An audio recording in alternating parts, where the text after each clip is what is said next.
Welcome back to another episode of It's All Been Trekked Before. In this episode, the gang talks about the alternative factor. Listen in. Check it out. It's coming up next. Afterwards, check out some more stuff on the IABD Presents network. How about the quarterly book club? I think they're up to the third book. It's the third quarter of the year. Yeah, and, maybe you missed the first two. That's okay. Read the third one. Follow along with them. Then go back and do the other two. That's the great thing about podcasts. You can learn along with them. It'll be exactly the same. That's the quarterly book club with your host, Samantha Stark. If you love It's All Been Trekked Before, you want to hang out with us, coming up August 4th, Jimmy V's Grandview, 1788 West 5th, as part of the third annual West Grandview Fringe Festival, or West Grandview Fringe Festival 2017 if you prefer. We will be doing a live podcast when we're looking at one of the great Trek episodes. I'm biasing us already. It's The Trouble with Triples. So come on out. We'll be doing that at 7:30 that night, part of the West Grandview Fringe Festival. For more information, you can go to search for OGP Columbus on Facebook, or, as always, you can go to IABDpresents.com for all the information on all the IABD Presents network stuff. But for now, check out what the people got to say. They're people. They're Jimmy-Jerome. They're Keith. They're Steven. They're Amanda. They're talking about the alternative factor on It's All Been Trekked Before. Welcome out to another episode of It's All Been Trekked Before. Most of your normal hosts are here. Hi, I'm Amanda. This is Steven. This is Jimmy-Jerome. And Keith is not here. We have a sub. Zoe's subbing in for him. Yep. Zoe, the infant. She's gazing at me and I'm in love. Less than 6 weeks old. Who you may have heard in the last couple podcasts. But anyway, we're talking about the penultimate. Is that a word? No. Okay. What is the second before to the last? penultimate? Yeah, what's the episode before the penultimate? I think second it's to the called last. The second Yeah. to the last. Yeah. So the penultimate episode of season 1 of Star Trek Oh my god. is the alternative factor. I do have catch up first. Oh yeah, please. I caught up on those. The one was the penultimate episode. Oh boy, you're just... Wow. One was A Taste of Armageddon, was the first one. Sure. And the one thing that really stood out to me in that was I liked that Scotty really got a good scene in that and got to stand up to the ambassador. Now the ambassador then was an idiot. Right. Yeah. But I really liked Scotty in that one. You weren't crazy about the episode? I mean, we have it ranked at number 4 right now. I think it's a good episode. I do think it's a good episode. But yeah, I don't know. The Scotty stuff is what stood out to me a lot. No, that was good stuff. Yeah, I think I would agree that it's a good episode as far as thematically and everything like that. And then This Side of Paradise. And then This Side of Paradise, which I think I liked that one a little bit more than A Taste of Armageddon. Really? This Side of Paradise is 4 from the bottom. Interesting. Yeah. I liked all the Spock stuff in that one. It just the whole thing felt a bit out of character to me. I think. Because see, I feel like there were bigger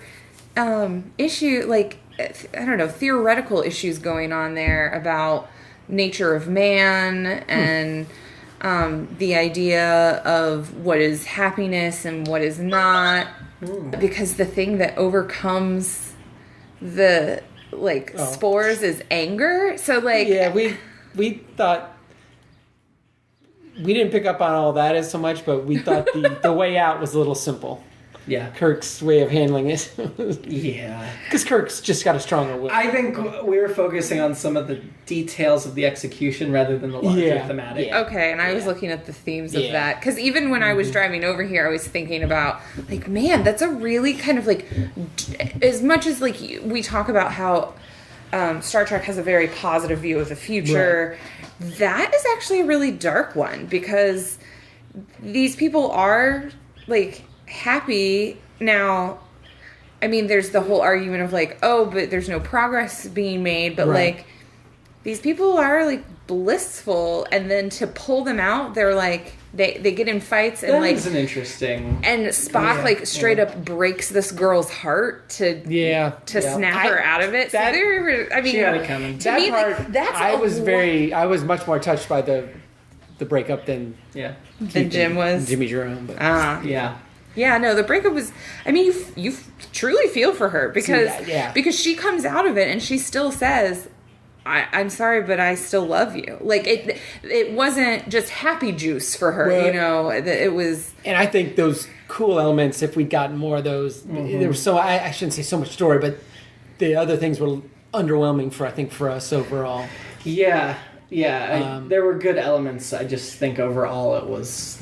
Like I would have instead of we're so happy, I would have liked more of what happened before and that kind of stuff. But Yeah, I don't know. I just thought it was interesting because we do talk about how it's such a positive view, but it was actually really dark to me that. Well, you weren't here for the rankings, so I'm just kidding. Wow. No, you talking about it probably would have been ranked differently had you been here to fight for it and talk state about your those. case. Yeah.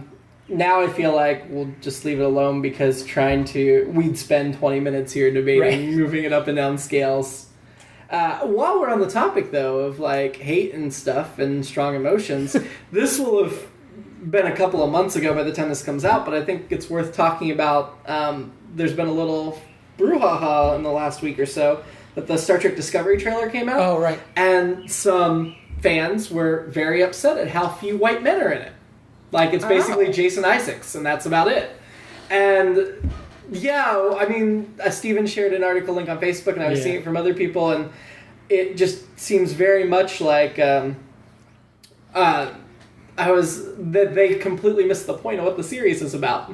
Yeah, it was, and I think it's just kind of that reactionary kind of. Well, they're just trying to show diversity, which is what they've always done. As was pointed out by several commenters on my post and where all the other places that post was all over the internet. Yeah, it was kind of the whole idea, and there would have been a lot more if it was in the '60s. Now it's 2017. If the censors would have allowed it. Exactly. Yeah. So amazingly reactionary. I mean, a show that's known for in the '60s putting a black woman on the bridge, putting an Asian man on the bridge. And in the Next Gen, all of a sudden we had aliens and other races, and by Deep Space Nine they had a black captain. Voyager, they had a female captain. Like, they've always tried to show diversity and show these different things. And yeah, we can argue that they didn't always do as good a job as we would have hoped, but they were generally on the leading edge of whatever their time period was when they came out. Yeah.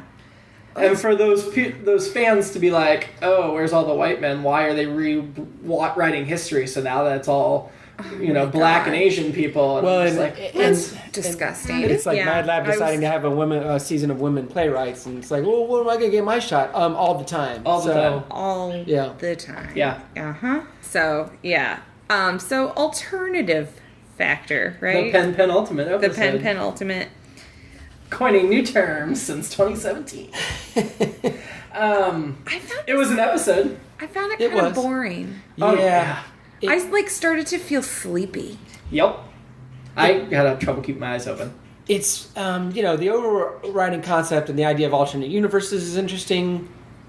Just not the way here. They presented it. Just not here. And we talked about kind of like, I guess they didn't have money when they did this episode, so they had these kind of grandiose ideas to an extent, but it was so limited that this alternate universe only involved these two people. One person. Really. Yeah, one person in two different places. And, Lazarus. So yeah, I'm kind of with you, man, because when we talked about it in the last episode, I was like, I remembered liking it more as a kid. And I'm sure I did. Not me. But I did not like it. This was one of the very first episodes of Star Trek I saw. Definitely in the first 5 I watched. Right, yeah.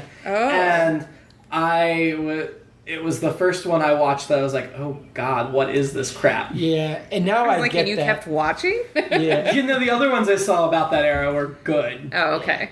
Yeah, because this, Oh, this was awful. I've never liked this. There are no elements that really pop out. I mean, there are a few lines and a few moments, but to me it was mostly like aesthetic stuff.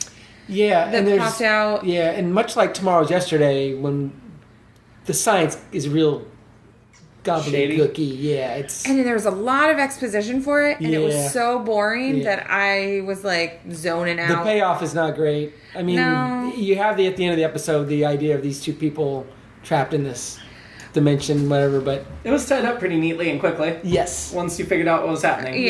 Yes. Well, and then of course you get Shatner just finishing with, "What of Lazarus?" Yeah. Which, if we had more of a connection to him, it might be more interesting. This Right.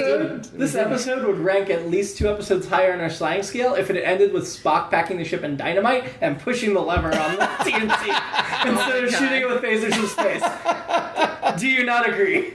I do agree. I agree. Honestly, when he was like, "We must destroy the ship," I was like, "Oh, they're gonna blow it up right now because they got to get rid of it fast so they don't get out of the corridor." Whoever was running the phasers in this episode, nice work. That's pinpoint precision. Yeah, but how long did it take them to aim it? They're like, ready the phasers, and then like 30 seconds later, phasers are ready. Yeah, I mean, they could definitely hit a womp rat in their T-16 back home. I mean... Yes. Cut. No. It's not cut. But that was pretty good precision. Yeah, it was, but then again, like, so while that was going on, I'm like, "Where's Sulu? Oh, Sulu was only in half the episodes. Where's Scotty?" Scott was only in half the episodes. Yep. We do get Lieutenant Masters in engineering. Yes. Lieutenant And- Charlene Masters. Yes. And she is a black woman. And so she's that not was- just there to be sexually assaulted and No, No, she Yeah, was he's actually getting stuff there done to do things and talk about dilithium crystals. Saved a fellow crew member. Yep. So that was played by Janet McLaughlin. The 13th Floor, Heart and Souls, The Boy Who Could Fly. So she's got 120 credits, but I think I've nothing seen like The Boy Who Could Fly. nothing that I'm like, oh, really big. Either she credit. just passed, or I think she's still doing... Is she still... She died in 2010. Okay, yeah. She was still doing stuff up until then, yeah. Yeah. Well, she did her last Nice credits stuff. for 2003. Oh, okay. So yeah, she didn't do much the last decade of her Okay. life, but she was active through the 90s. Yeah. She did a 3-episode arc on Murder One as Mrs. Luttrell. I thought she was good, and it was refreshing, I thought, to see a female crewman portrayed that way. Yeah, Because I feel like they don't do that not nearly enough. it wasn't as a love interest. It was just her Right. doing her job. Yes. Still, you want to... And again, we'll never see her again, but again, it's one of those where you're like, oh, man, I'd Yeah. like to get to know her. Yeah. And not just because she was beautiful, but... However, she got to have a good role in this, Yeah. and that was great. But I don't know if you guys noticed at the very beginning when Kirk said, like, turns to Uhura and says something as he and Spock are going to, like, go down the elevator thing. Mm-hmm. And she responds back to them, and they cut out her audio. So you just see her mouthing, and you don't hear Uhura. Because I was like, oh, he's talking to Uhura. Because I always try to pay attention when she actually I clearly gets did not focus on screen that. time.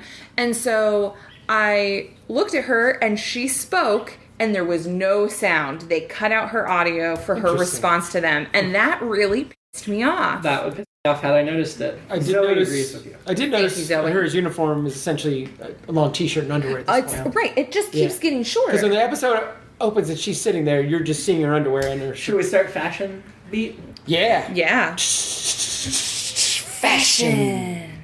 So, the most obvious is Lazarus's sparkly What the blue hell? suit. Which, when it Oh, did the... I thought we were talking about his beard. Oh, that too. The too. glued-on wisps that throughout the episode would like disappear and then come back. It's like cat whiskers. They lose one and they just grow another. It looked like they just took straight hair Yeah. and glued it on. Yeah.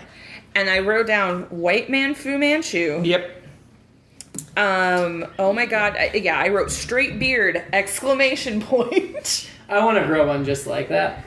I don't think It's kind you of my idol. I don't think you can grow one I don't like think anyone that. can. It was very unnatural. Not- You have to live weird. in another universe or travel between universes. Oh, it's a futuristic. It's from the thing. corridor. Yeah. You have to be in the corridor. Yes. The from- radiation is Because, the beard doesn't know what to do, so it just gets real It's the straight like it's that. the blue Okay, Jimmy-Jerome. corridor. That's it. Right? Get better at this. Oh my god. You're doing my job for me. Thank you.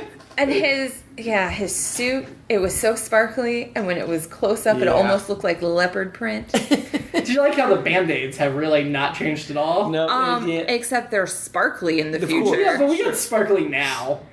Yeah, I don't We use did it in the those. 60s, but we do now. In the later, and I don't know if I'm thinking TOS or TNG, but I thought at some point instead of a Band-Aid, it's kind of a spray or a... Yeah, they got like a little scanner thing. That Yeah, they yeah, exactly. Yeah, they don't have that. They weren't there TOS, yet. apparently. Yeah, I know that's in TNG. So Band-Aids kind of evolutionarily stall for a few hundred years, Sure. from like the late 20th century through the 23rd, Yeah. and then they take back off in the 24th. See, here, speaking of the Band-Aid, that makes me think of... Phones. Yeah, Yeah. Bones, and how he is like just not watching Lazarus ever. That's not his job. He's a doctor. I don't not get a why Lazarus babysitter. had the run of the ship, for one thing. I kept writing that down. I'm like, why is he just threatened Kirk on the bridge, Yeah. and they were like, just walk wherever, man. He got to hang out in the mess hall with all the happening... The little tiny mess hall for the hundreds Yes. of people that has like 4 tables in it. Yeah, that's It's one of the the mess smaller hall for ones. that level. Yeah, yeah. There's mess halls on all the levels. Yeah, I think... I'm Jimmy-Jerome. Yeah, I was gonna say. What's going on, guys? I'm the alternative Jimmy-Jerome from the alternative dimension. Oh, you've gone through the blue corridor. Oh, man, I hope you two don't come Can't together. you see I now have a scar on my forehead? Oh no, Zoe, be careful. That's not your real dad. This is the alternative zone, too. Well, that's okay because she's still cute. I know. But yeah, he had the run of the ship, and it's like, when will they ever learn? Well, I feel like everybody gets around the ship. Yeah. They're very trusting. They are. And the other thing with Bones was, all of a sudden, he really cares about it, the Hippocratic Oath, this episode. Because he's like, it doesn't matter what Lazarus... Again, what doesn't matter what Lazarus... It's his patient. And you need to back off, Kirk. I don't care what you need to know. I'm like, wow, okay. Well, yeah, but then he's like, he dismisses the guard, Right. and then... Not the guard, this muscle man. yeah, sorry. Don't get me wrong, guy was in good shape. Yeah, and he was but taller than Bones. He wasn't but- like Schwarzenegger was behind him. Right, Yeah. get rid of this muscle man. And then he literally just kind of like walks into his office, looks out of the doorway once to like just glances back over his shoulder like, yeah, he's good, and then just goes about his business. I'm like... But if he hadn't done that, we wouldn't get that great line from Kirk about, like, if I had time, I'd laugh or whatever. Well, and No, that was before then. Oh, that was 'Cause- before. yeah. It's all blurred. Well, Because yes. because that's the thing is this is the second that was the second time Second that he time, wandered right. away. So I'm like, Right. he's already wandered out of the med bay once. Why are you right. And I thought Bones should have taken even more offense when Kirk said, he's got a weird sense of humor, Doctor. It's like, first of all, clearly he's not joking. Yeah. Second of all, nothing about that's funny. No. Third, No. what would possess Bones to be like, you know what, I'm going to put one over on Jim. I'm going to pretend there's 2 of these guys and describe this entirely different person. Uh-huh. That'll get him. That makes no sense, but... Yeah, at no point has Bones ever been like, I'm such a practical joker that Yeah, I'm trying to... exactly. Whenever I call you about important things, it's always a joke. Yeah, I mean, if it was Spock, I would have got it. But If since it Spock was Bones- there, if Spock was there, he would have been like, Captain, that's illogical to think that he could be. He would go. Well, through I like how something. Spock was like, the logical conclusion is you're a liar. That was and then he that never, was like maybe the high point of the episode for me. I thought that was a great line. Yeah. That was a great. But I wanted Snap is some what I moment wrote. where they're like, Mr. Spock, you called him a liar. You need to apologize or something. And he'll be like, no, it was the logical conclusion. We kind of left fashion, but I was deeply bothered that it was Lieutenant Masters, but she did not have the lieutenant right. band on her arm. She was dressed like an ensign. I feel like they haven't been super consistent with the rank insignia in season 1. No, they've not. They probably hadn't established their. I can't think of the right word. Nomenclature or protocol or whatever at that Yeah. point. Yeah, they probably didn't have They've had that all set 20-some up. episodes. I feel like the costume designers just didn't talk to the scriptwriters. Yeah, that Yeah, makes that's sense. true. That could be. They're like, we're just going to randomly put armbands on people. Trying to see if I had any other Oh, fashion one stuff. other thing on the run of the ship that Lazarus could just go over to that danger, high voltage thing and completely rearrange the ship. Oh my god. And just grab a couple dilithium crystals. Yeah. How is it that easy to just grab a couple dilithium Out of the core of the engine that powered the ship as a Did whole. he just put them in his pockets? In his He had spangly like suit? wrapped in the towel or Oh, that's all it whatever. takes. Yeah. Okay, that makes sense.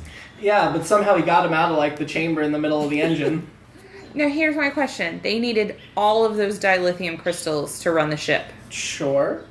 That's what they said. Okay. They had a total of 4 stolen because good Lazarus stole 2 and bad Lazarus stole 2. Was there really a good Lazarus and a bad Lazarus, or were they just both shades of gray? I'm not answering that. So,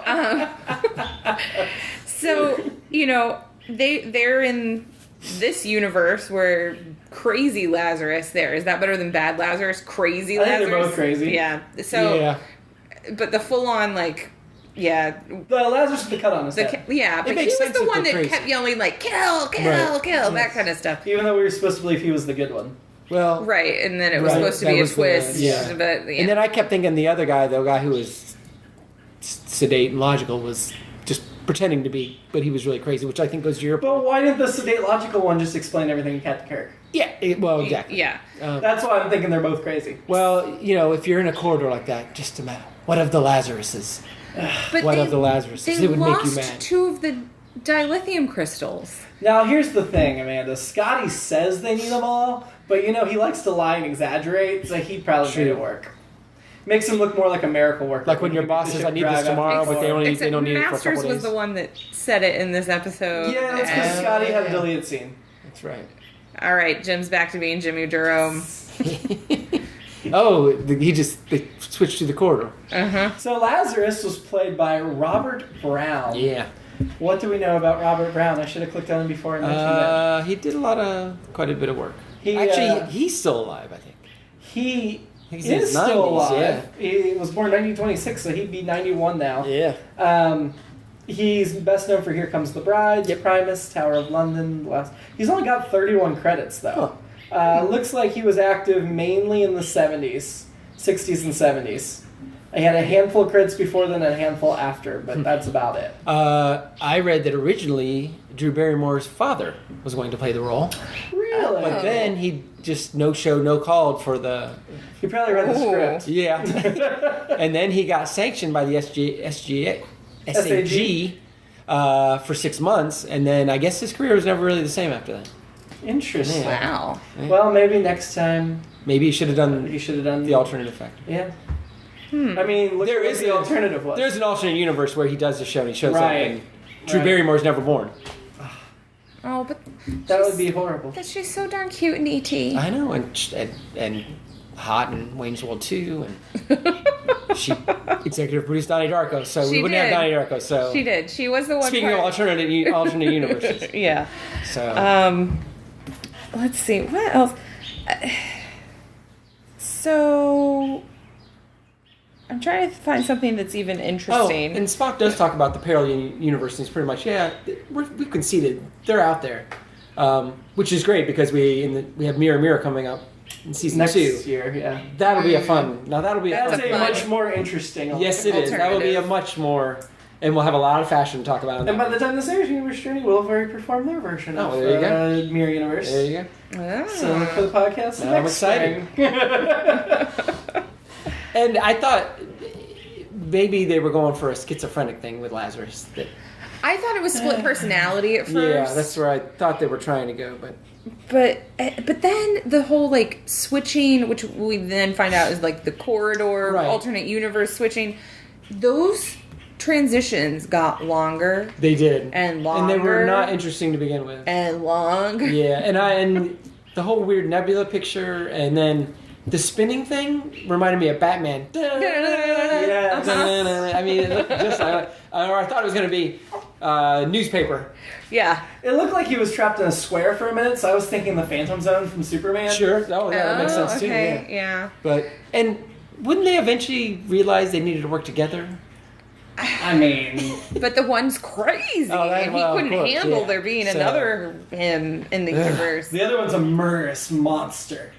Uh-huh. Depending on your perspective, because Because yes, they made a point to say, depending on your POV, who is the monster? there's I mean, like a murderer, you've either killed people or you haven't. I mean, what's the debate there? Yeah, I don't know. I didn't get why when Kirk ends up going in, so whatever Lazarus that one is, he's right there where the portal place is. Lazari. And so when Kirk goes to go through, instead of jumping forward to keep him from going, he jumps back and says, "Not you." didn't really make sense, that movement. Why wouldn't he have jumped forward to keep him out of it? Or to get through it first himself. Yeah, exactly, yeah. Or it would have been like the fly, and they would have been mushed together. Or was he startled because... Well, they talked about how the power of the crystals drained after only transporting one person. So honestly, if they'd both been in it, it could have not transported. It could have like killed them. Okay. I would think. No, I'm not just trying to make excuses. No. I'm thinking of the science behind it. Because I honestly thought he was leaning back because he was like afraid of being attacked by Kirk. That was how I interpreted if you had it. said not you, I might have thought that. But yeah, I don't know. That's another hole in the plot. And that was a really dull spacecraft time chamber, as spacecrafts and time. Yeah. I mean, I want a car that looks like that. I feel like that looks like the futuristic car As a that car? they would have drawn as a concept in the 60s. As a futuristic car, as a Jetson car. It looked just Real like a life Jetson car. Yeah. As this. I feel like that was for the perfect 60s image of what a personal vehicle would be. But I expected more out of a guy who could destroy both universes. I did like that the dome apparently comes off of it. It does. Because in the alternative universe, I was like, where's the dome? And then I saw it was sitting on the ground. and I was like, okay, so the dome's He's doing detachable. it convertible And in style. our universe, Yeah, clearly. there are rocks and outcroppings, and it's outside. Yeah. In the other universe, it's on a soundstage. That's true. I didn't notice That's that. how you can tell You're the right. difference. You are absolutely right. Yeah. Yep, that's a fair point. It's like the upside down. Oh, poor Barb. Do you think Barb's still trapped in the corridor? She's trapped with those guys, yeah. Oh. Okay, about But what of Barb? But what of Barb? Hashtag Barb's Life Matters.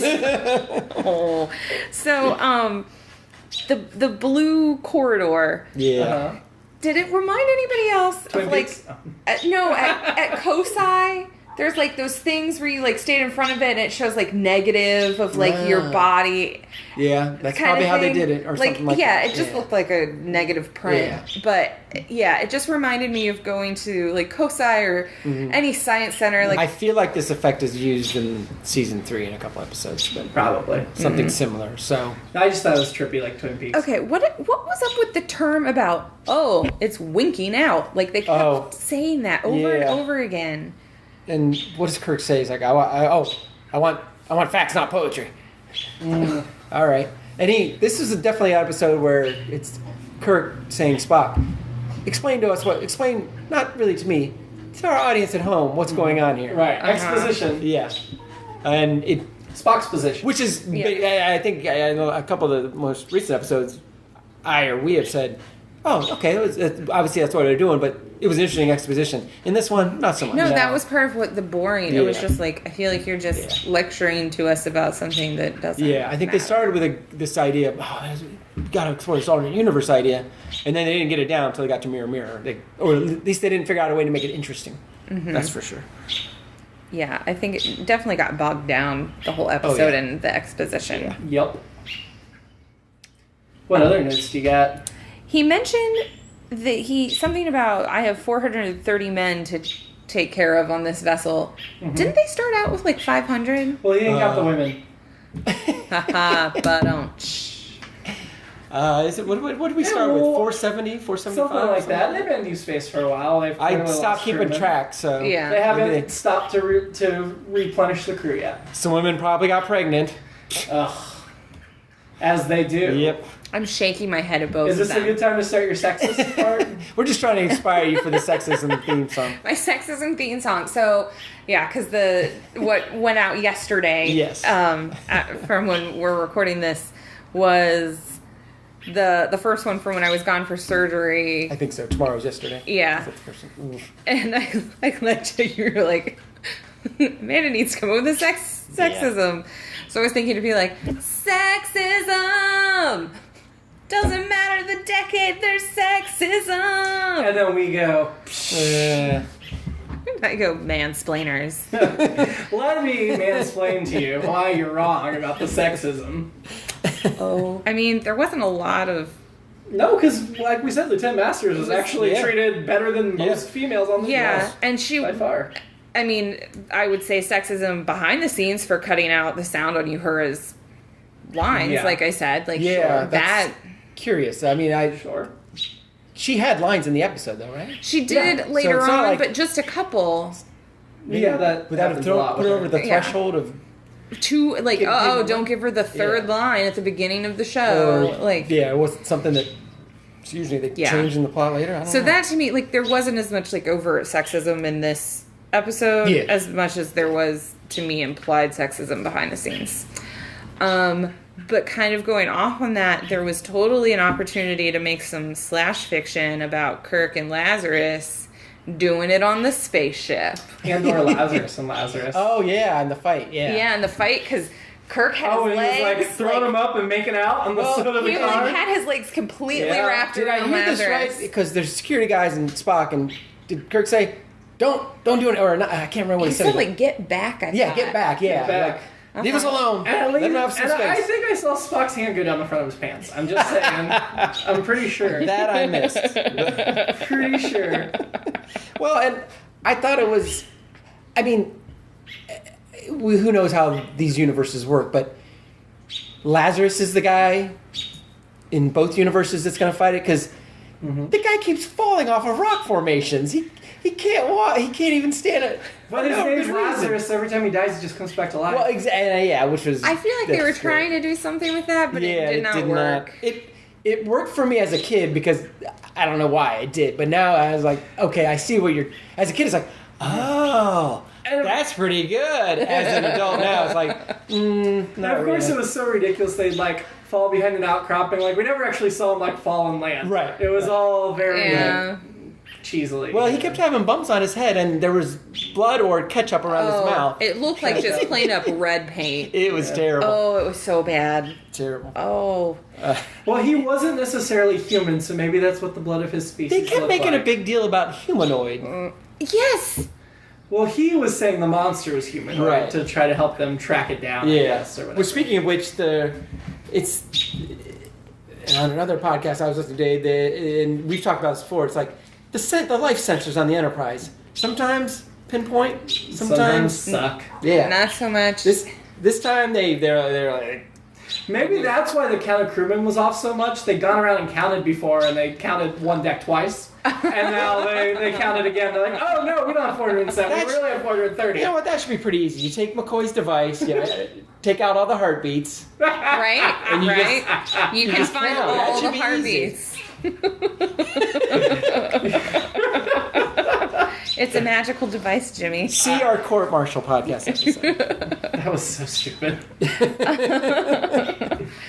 But Any other notes that we haven't covered yet? This will be one of our shorter podcasts. I thought it was interesting early on, though, and I thought the Commodore... Was it Commodore? Is that who we talked to? Commodore... Oh, yeah, it's whoever it was. Barstow, yeah. And, played by Richard Durst. and so Kirk's like, well, if I had to guess, it's an invasion, blah, blah, blah. And then the Commodore's like, well, I mean, essentially they're like, well, we're getting out of here. We're evacuating everyone in 100 parsecs. Go get them. You got it. So you're leaving me on my own. Yep. It's all you guys. Good luck. Well, and he says, oh, so essentially we're bait. Yeah. Yeah, that was my only other note, too. As I was like, really? Starfleet was just like, good luck, Enterprise! We'll see you later! You're one of like 13 starships we've built, but we can sacrifice you. We've got 3 more lined up. It's a piece of cake. Well, because Kirk specifically is like, backup guys? Like, Yeah. No. No. We don't know what it is. We don't have the budget to send you another ship. And speaking of poor strategy or whatever, they beam down and it's Kirk and Spock, and they get in a really tight formation. Sure. Now, I'm not the military expert here. Sam isn't here once again, but maybe she can answer when she listens. But it seems like they should spread out so they're not just one big target, because they don't know what's down there or anything, right? Yeah, all they know is it's a life form that Spock has said is humanoid. Yeah, so it just seemed a little too tight. And I do have an alternate episode.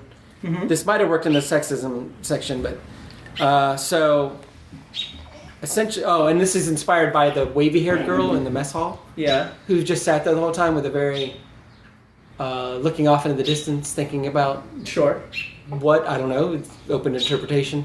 But she was sitting there with masters, I think. And so the alternate episode is a Sex in the City episode.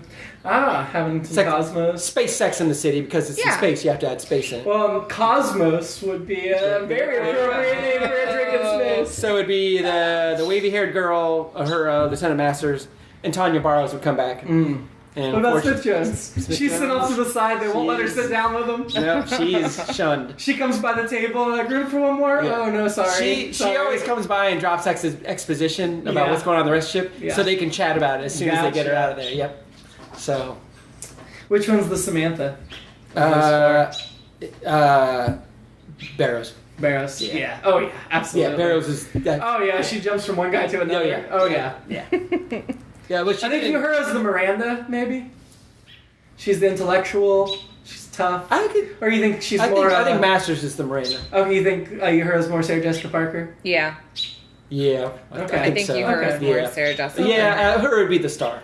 Okay. Well, of course she'd be the star, but Yeah.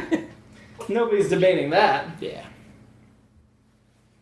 And then wavy-haired girl would be Charlotte. Well, we don't know her well enough, so yeah. Yeah, she can be whatever's left. Yeah. That's okay. That's all my notes. I'll take that alternate. Yeah. Yeah. My alternative episode is This Didn't Happen. Just thought of that one. In the alternate universe, it didn't happen. Oh, So good. Yeah. That's right. Yeah. That's right, Zoe. Be like, I don't need that binky dad. Well, then don't. I think that's her opinion of the episode as well. Yeah. She wants no part of it. Yep. I agree. So where are we going to rank it? So we're going to start at the top. Better than Tomorrow's Yesterday. I would say better than Tomorrow's Yesterday. Better than Charlie X.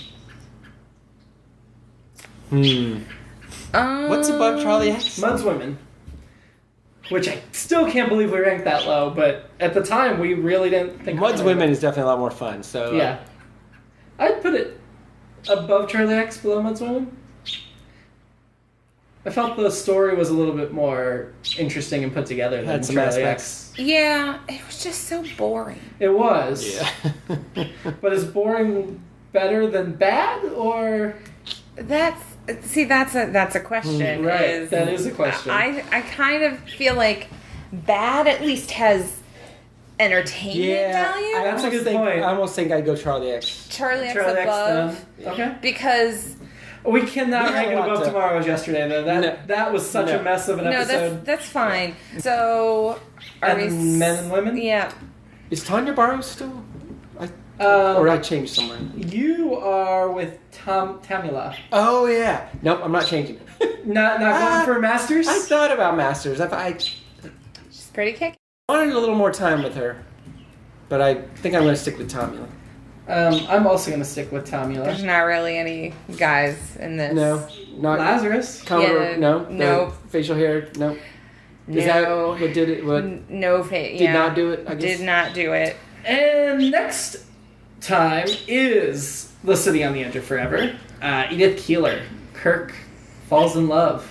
Deeply, deeply in love. Yeah, we don't want to oversell it, but we're pretty sure we're gonna have the exact opposite reaction to that episode that we had to this one. That's another reason I want to argue for Spock on the episode of Oh, This Side of Paradise? This Side of Paradise is because it ends with him saying it was the only time he's ever felt happy. Like, oh my god, that just guts you. Sorry. Well, he had a pretty shitty childhood. I'm He had a pretty in your crappy camp on those moments. Yeah. He had a pretty crappy childhood. All I'm saying. Yeah. All right. So, That. yeah, come back next week, and we will be in the actual penultimate episode of Season 1. That's right. Not the penultimate. And yeah, more Star Trek talk. That one will probably be a little longer than this one. This one's pretty short. Yeah, we'll be gushing a lot more, I think, next I week. think so. Yeah, there will be a lot less. That was boring. Yeah. A lot to dive into next week. Ran by Harlan Ellison, Yes. considered by many people to be the best episode of the series. Yeah. Okay. So even if it's not your favorite episode, it should be near the top. It's almost I don't know that I've ever seen a top 10 list that didn't have it. No, it's almost always in the top one spot, maybe Yeah. number two, but pretty much number one. Yeah. Okay. Yeah. All right. I'm ready for it to blow me away. I haven't seen it in a while, so I'm excited. Yeah, I haven't either. I think I used to have like a photo novel or something of it. Oh. Till next week. Live long and be sexist. Or Jimmy. prosper. Or both. Or apparently, Just prosper. Become president. if you're a Yes. Star Trek fan, you should be doing both Yes. because Yay. All white men in Star Trek.